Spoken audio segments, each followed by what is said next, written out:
Well, here's another of my money saving DIY gadgets. It's a bulldog clip, middle cut out, some bits of car in a tube just stuck on there and fixed to something a bit weighty, and it works really quite well. If you want to join some wires, and they're often a bit floppy, aren't they, when you try and solder them up.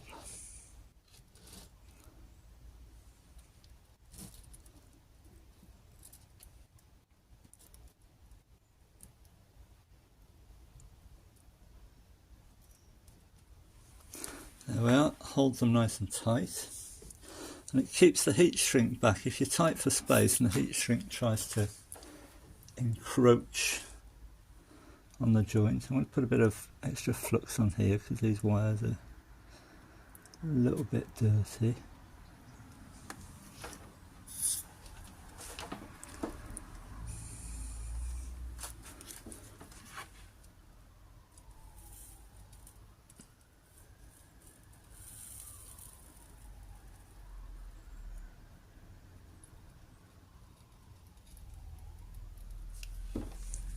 Job done.